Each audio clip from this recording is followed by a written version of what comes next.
The new Meat Eater Outdoor Cookbook Wild Game Recipes for the Grill, Smoker, Campfire, and Camp Stove is out on April 24th and is available for pre-order now. Here is your book for everything that's best cooked or eaten outside, from grilling to open fire cooking to Dutch ovens to smokers to barbecue to backpacking meals to how to pull off the perfect fish fry, with pit stops along the way for lessons about Ice Age cooking methods and the best 5 ways to construct a cooking fire you can be proud of. And of course, we're focusing on wild game and fish here with over 100 recipes, including stuffed venison burgers 3 ways, wild duck with ahi verde sauce, a jerky made with cola, a gin and tonic made with fire-charred lemons, and grilled frog legs made with a sticky sweet sauce. This ain't your normal cookbook, so be prepared to be surprised. Pre-order your copy now. For more info, visit themeateater.com.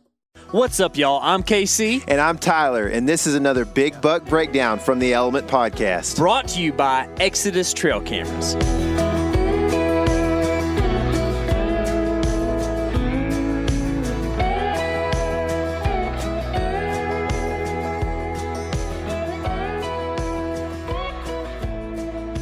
All right, so now on the phone we've got Chancey Walters with Whitetail Adrenaline. Dude, what is happening, man? Not much, man. Just here actually framing a bunch of my artwork to get shipped out for Christmas presents. I definitely last minute again this year. So yeah. Trying to get everything framed up. Do you roll last minute usually, or is that like, is that a Chancey thing, or? Say that again now? Do you roll last minute? Like, is that a Chancey thing that, you know, you're always? I mean, I just make stuff happen last minute. That's just what I do. I mean, I got too many things going on. I got to be last minute or else, that's how it is. Like, I've been fishing and hunting, and it's either put all that stuff away and don't fish and hunt and, get work done, or go do that and then do whatever I need to do to get done get everything done last minute. Dude, that's what I do. That's the Whitetail Bum life, Priorities, man. That's right. That's right. I hear you, dude. Yeah, I get so many people, they're like, we never have time to do anything. Well, you got to figure out how to make time. That's right. Stay awake longer. I've been a professional doing it. Yeah, we've heard through the grapevine that's how you roll. So I just wanted to ask you that kind of in jest. But dude, you've had you had earlier, I guess this season, you had a pretty much a monster come by you in my book, at least, in Iowa there, man, and. A lot of people were very interested in that buck, man. Lots of support I saw on social media and stuff. Have you known about this buck very long? You've been chasing this deer a couple of years, or is this just something that happened? The history deal with me, hunting deer that I know about, I don't do that no more. Sure. I'm so dang busy. I just hop right into hunting. Big deer there, and you just go out there and, chase whatever nature gives you, if you see a big buck, you go after him. If you don't see one, you got to keep hunting harder. But that deer, I didn't know about him. I just have some key pieces of public that I always just, check out, and I drive and glass. And we came across the deer. It was real low light the first time I seen him, and he didn't look that big, but he looked like a shooter. I mean, I was going to shoot him, he's a beautiful animal. Yeah. So, this, I'll get you to tell me exactly where this deer is later off the air, but this is property that you've hunted before, though, is what you're saying, like something that you go and look at. Yeah, public hunting, and I got 2 or 3 big areas that I really look over, and there are always usually 1 or 2 good bucks around there. I just got to get an eyeball them in the right situation, they'll slide in and kill them. Yeah. So how are you getting that eyeball on them? Like, is it from the truck, or are you actually going out? I ain't leaving for the most part, unless I wanted to go in and do a little rattle setup or something like that, I ain't leaving my truck, but I'm driving around drinking hot Coke, doing eggnog until I spot a big one. That's an Iowa thing to do. Well, here's the deal. A lot of people are like, man, I grew up hunting out of tree stands. I spent hundreds and hundreds and hundreds and hundreds of hours, full day sets, and I've killed a lot of big bucks doing that. But this is what turns me on now, and this is what I do. And to be successful at this, you got to put hundreds and hundreds of miles in driving and glassing and spotting for that right situation or moment to be able to slide in on a good one, on public. So tell us kind of how the events transpired to like lead you in to want to make a play on this deer. Well, I seen him probably the second day I started hunting, and we had a new cameraman in town. He's out of Hollywood. He's filmed a bunch of really cool stuff, and he was filming me because Matt couldn't film me. He was out in Colorado elk hunting, which Matt is Jim Shockey's cameraman. He's by far one of the best cameramen in the country, hunting wise, hands down. I put him up against anybody, but he's phenomenal. We're cruising, and it was getting pretty low light, and spotted a deer come out into this bean field on the edge of the public. And I was like, man, that's a good buck, but not enough time to be able to move in on him. It was kind of one of those deals. Hey, we'll come back through here, keep an eye on the area. If we catch him in the right spot, I'll slide in and kill him, And it happened the day or two later. Mm-hmm. I'm driving down the road and actually had two cameramen. Had the new guy, Eric, and my buddy Dan Burns, that runs around with me quite a bit, good buddy of mine. And he was running the bigger camera to get, a different angle. We were kind of doing a double camera deal, so he could set back and then film me and the other cameraman move in. It's going to be kind of a cool angle. But anyway, Dan looked up on the hill. He's like, there's a big buck up there. And I'm like, where? And it was just right between two little trees. Like, I don't know how he didn't spot the thing, but it was meant to be. And I instantly put the binos up on him and, shooter, 160 plus. Golly. And, which I'll shoot, trust me, I'll shoot. Pretty much, if I would have seen a 145 plus 8-point, I'm going after him. Mm-hmm. If I see an upper 50s 10, I'm not hunting, obviously I want to shoot a mature deer, but I mean, most of the deer that get up that age, they're going to be, most of them are going to be around 4 years old anyway. Mm-hmm. And on public, you can't turn that down or else you're going to be eating the tag, Yeah. So we instantly, I was like, get ready. And they ended up getting the cameras ready and everything. I mean, I was like, we got probably 5 minutes to be able to we got to be moving. We got to run about half a mile. Literally. I put people through hell. Yeah. When they're filming me. But I took off running, and we got up in these there was a little tree line, a little sapling tree line of these baby oak trees. And I knew where the deer was at. I didn't know where he was going. I don't know if he was just out on the edge doing a scrape or what, but I just knew I had to. Doing this ground hunting, it's all about seconds, man.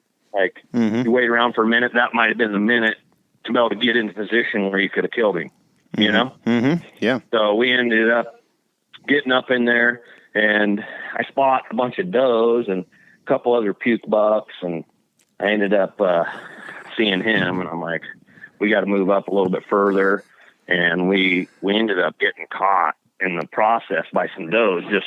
They didn't see us moving. They just noticed there was something out of place. They walk by that every day.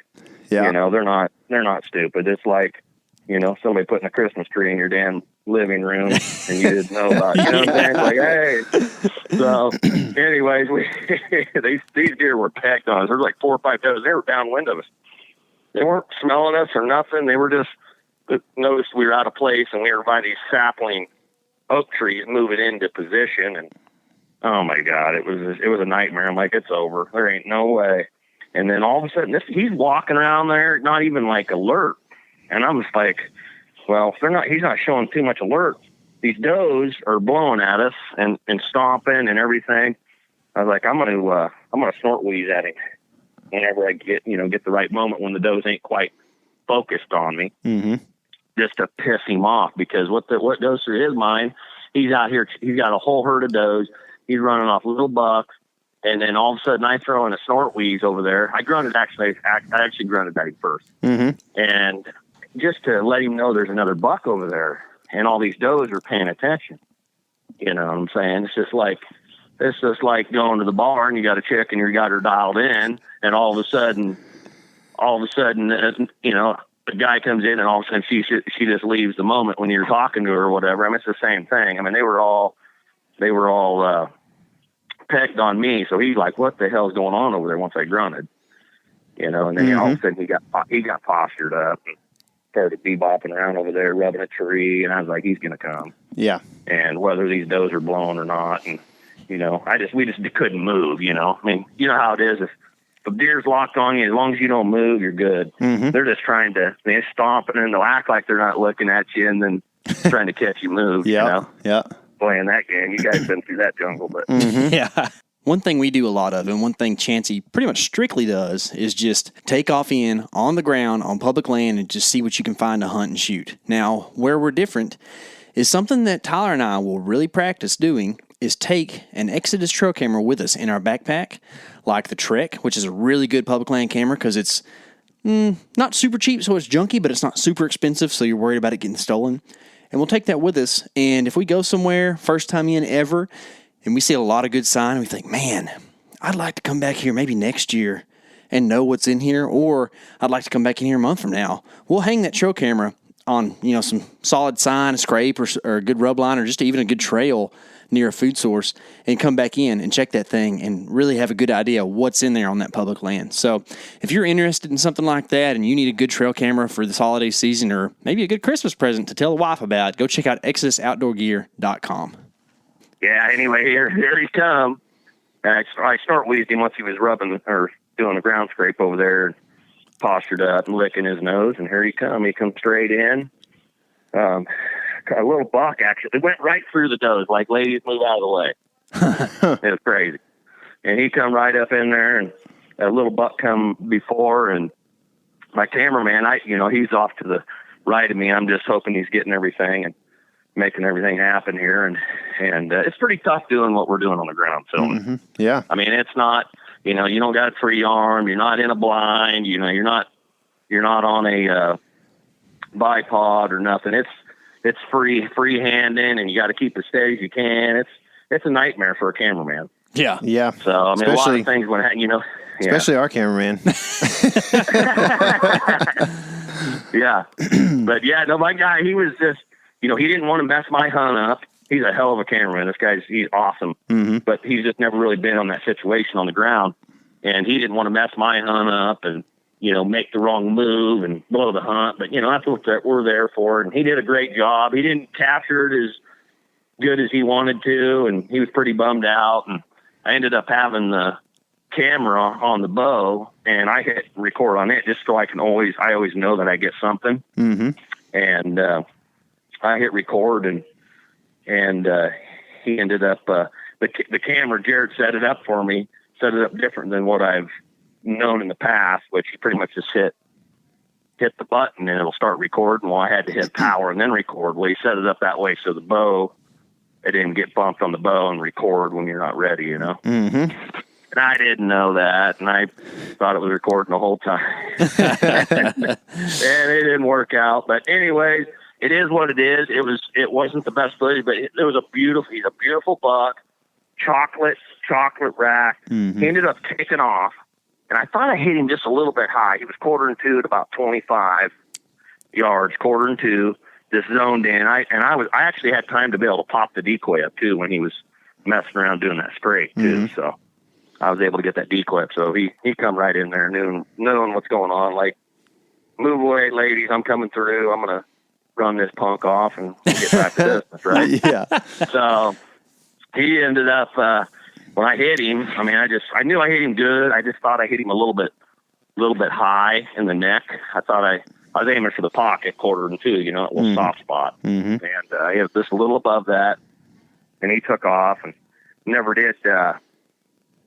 I seen him go to kind of like down in a dip of the bean field, and I was wondering, if he went down right there, but I'm not just going to go run out there and push him if he is laying out there or whatever, but ended up sliding out there around kind of the outside and just looking. Never did see him. When I started coming back to my cameraman, all of a sudden he gets up out of this little grassy waterway. Must have seen my ass. I thought he blew past all that. And here he's waddling out of there, but he's hurting, he's hunched and he's not feeling too good. So I was like, dude, we got to get him overnight. Chancey talked about that 1/4 shot on that deer, and that is where a heavy arrow and a sharp broadhead can be imperative. 1/4 on the ground. If you're going to take that shot, you're going to hopefully you've thought about it and you have the right arrow set up. We've been using the Day 6 arrow stuff this year, the broadheads and the arrows. And I have had complete pass-throughs on all 4 bucks that I've shot this year, including a couple of pretty good quarter away shots that went in the back of the ribs. And the last one that I had actually came out through the front shoulder / leg bone, broke it, and came out the other side. So the Day 6 gear arrow setup has been money for us this year. And if you're interested in this ground style of hunting, you're interested in shooting possibly some, different angles other than like just a pure broadside, you might take a look at day6gear.com or give Brian a call to find out more about what you need to get set up with. So we gave him overnight and went back in there and found him. He was about 300 yards. He went about 300 yards. And, he was a beast, man. I haven't scored him yet. I'm not one of those guys that have to have the score of the deer. I just know he was good enough to shoot. He's 170s, Yeah, beautiful animal. That's man. a tank, dude. Beautiful animal. Yeah, freaking awesome. I was jacked. Yeah, I bet, dude. I was jacked for you when I saw that picture. It's like, dadgum, he got it done, man. It's a stud, man. And to be on the ground, looking at that thing eyeball to eyeball is pretty nuts. And it is spooky. It's a spooky feeling, man. And it happens quick, man. You got to almost analyze the situation before it happens because it just takes one. They're there and you got the decoy there, and all of a sudden he's looking at you. You got a couple seconds there because all of a sudden you're coming around the outside of the decoy, and he's just like, you got to get him real quick. There's no waiting for the perfect broadside shot and all that bullshit. It ain't happening. Yeah. What do you do? Like, I shot a deer from the ground this year, and it was more of a setup type deal. It wasn't a run and gun type deal, but either way, when you hang in a tree stand, it's pretty easy to kind of like get your shooting lanes lined up and all that kind of stuff, and really position yourself. How much thought do you put into making sure you're setting up for a shot, or do you just try to make it happen whenever you just find a spot? On a setup, I'm almost losing my damn mind. When you guys get this next decoy or this next DVD, you're gonna you see the deer that I messed up on. Oh no! Would have been the biggest deer of my life, and it's gonna be. You'll see. It's horrible. It's something that I make fun of a lot of people for doing what I did, and it come back to haunt me. So it was a crazy deal. It is what it is. It's just one of those deals where it's the deer that I've waited for my whole life, and in that perfect situation, and I blew it. Hey. So, but I went back out this year to hunt him. Never did see him. I think he died of a natural cause, or either that or he got poached.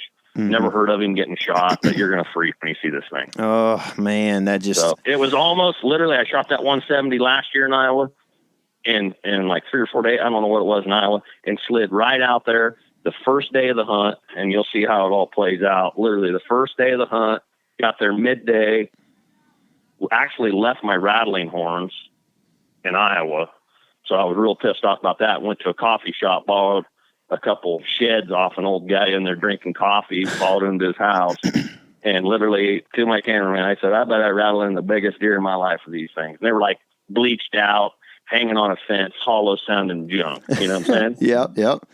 Yeah. Golly, man, that's just something else, dude. Chancey was talking about how frantic and hectic it can be sitting up on the ground for a whitetail, and how when they're in close like that, it's like you're in a different world, and you have to kind of get predictive about your movements and about what the deer's going to do. And really, in those situations, everything you can do to keep your mind from being clouded is a good thing. And one of the things that I've done is switch to a hook-style release from Cobra Archery, and it has helped me tremendously because I can keep my eyes on the deer while he's walking in, find my D-loop, hook that release in, and draw without ever having to look down. And, take my eyes off the deer, or just take my concentration off of what I needed to be looking at with, shot placement and timing of draw and all that type of thing. So if you need something simple that works to the T as good as something can, go check out CobraArchery.com. So I kind of am wondering about this a little bit. Like, I know you guys spend a lot of time in like some pretty big buck states. I mean, but like, how often do you go out to a state and drive around for a week and not see a deer to make a play on? I mean, here's the deal. I'm hunting. I I only have so much time to hunt because I got to do my painting stuff, and now I'm fishing a lot more and stuff like that. So I'm not going to go hunt 5 or 6 states and just keep going and going. I don't care. I mean, I love to hunt and everything like that, but give me a month. I'll go try to kill a couple big bucks, and I got to move on to the next. I like to duck hunt too, and my priorities, I got to keep them straight. I can't hunt deer for 2 months straight. So there's lots of times. I mean, I can't tell you, like, if you watch these DVDs, it seems like we're just deer everywhere. Sometimes it's hundreds of miles. Like this year, I was out there for this will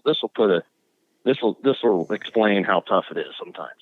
I was there for 25 days straight in Kansas, and never had a real good opportunity. And I'm really good at making something happen. I mean, I see a situation, I make it happen, and make a move. And I got close on a couple decent bucks that I would have been really happy with shooting out there.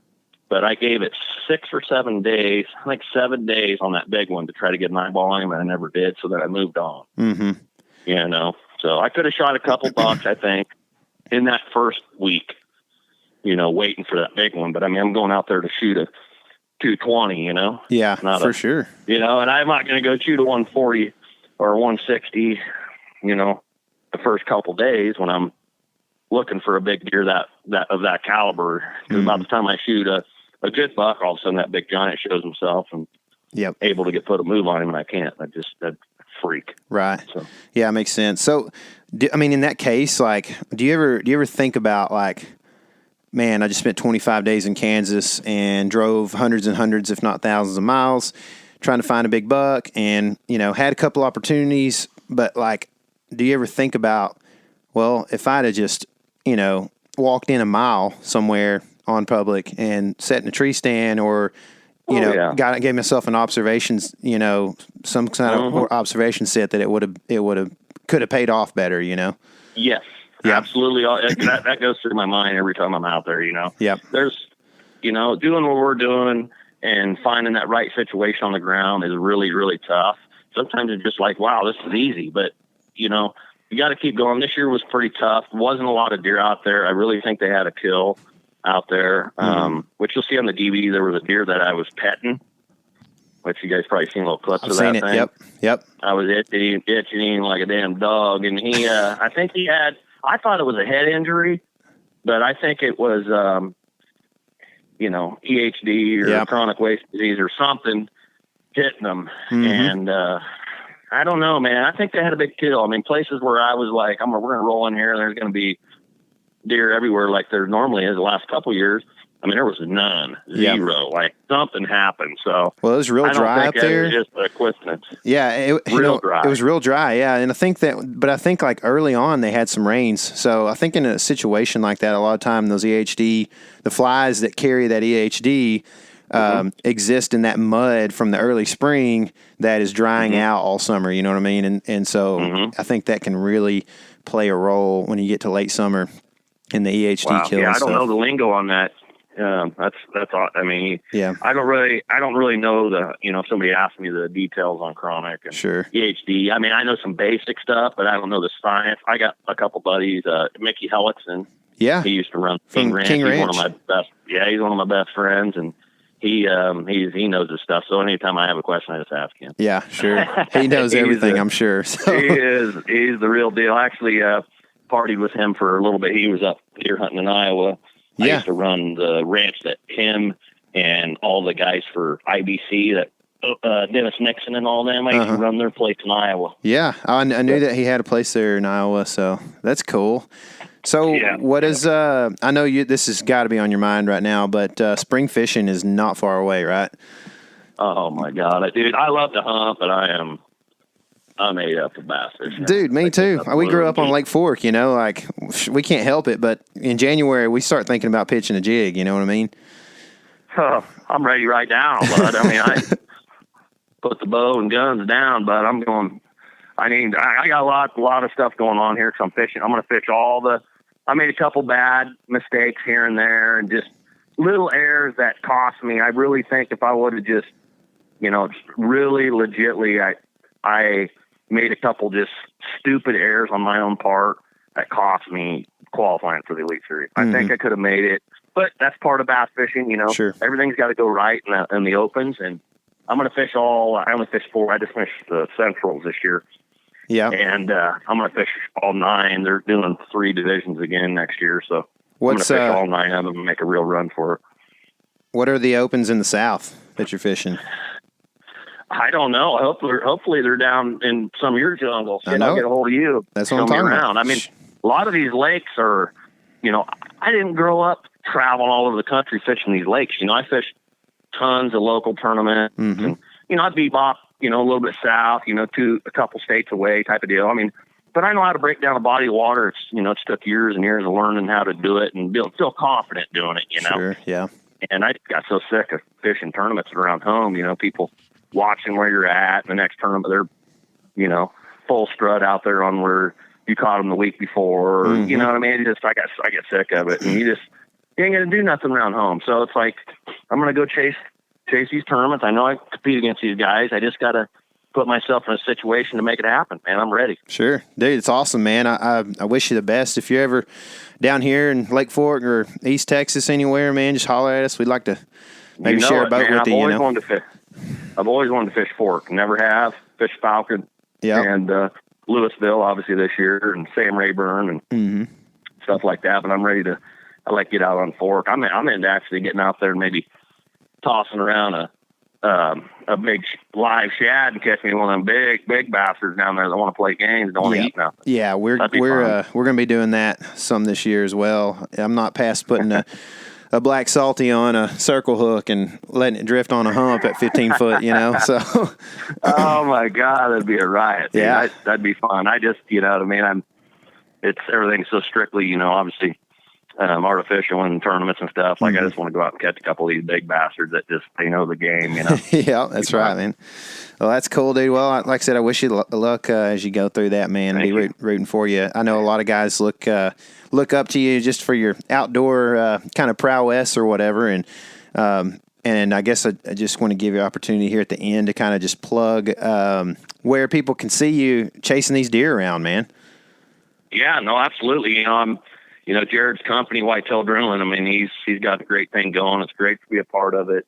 I've been hunting with him for about 5 years now, and we get along awesome. He's one of my best friends, and you can look up Whitetail Adrenaline on Instagram, Facebook, or on the website, whitetailadrenaline.com.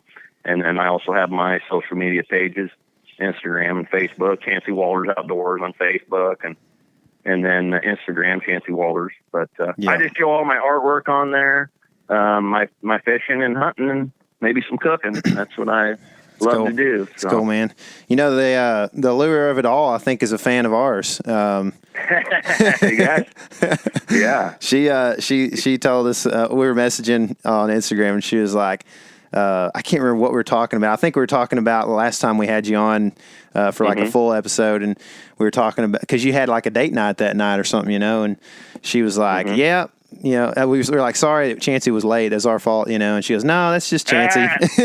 Yeah. No, she's the real deal. She's a good woman. She supports everything I love to do, and she's, I've always been one that I just like being single and doing my thing, and she is just so supportive, and she is a hell of an outdoorsman herself. I mean, she's an amazing bow hunter, and she can flip a bait caster better than most men. So that's cool, man. She's the real deal, man. That's awesome, dude. I don't know. Lucky guy, man. I'm a very lucky, fortunate human being. I have been blessed, but I am very, very fortunate on all the things I've got to do in my life and the people I've got to meet, and it's been unbelievable. Yeah. Well, cool, man. Well, I have kept you a little longer than I said I would, but I appreciate you giving us some of your time. I know you're busy this time of year, and best of luck in the opens, man. Man, I appreciate it. We'll keep in touch, guys. You guys have a great rest of your season. All right. Thanks, Chancey.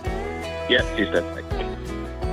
Man, what an awesome story about a big buck. Guys, we want to say a big thanks to Exodus Trail Cameras and Cobra Archery for being a part of this big buck breakdown. For sure, man. And also, if you want to check out what we do on a daily basis, maybe even see some of these big bucks, go to Instagram and follow us at The Element Wild. And then also subscribe on YouTube to keep up with what we're doing throughout the season. And subscribe on the podcast. And remember, this is your element. Live in it. I swim across meet you on the other side. I'm not sure why we even have to fight. We grew up in the same situation. The river between us caused a lot of frustration. Brothers, let's forgive and forget. The new Meat Eater Outdoor Cookbook Wild Game Recipes for the Grill, Smoker, Campfire, and Camp Stove is out on April 24th and is available for pre-order now. Here is your book for everything that's best cooked or eaten outside. From grilling to open fire cooking to Dutch ovens to smokers to barbecue to backpacking meals to how to pull off the perfect fish fry, with pit stops along the way for lessons about Ice Age cooking methods and the best 5 ways to construct a cooking fire you can be proud of.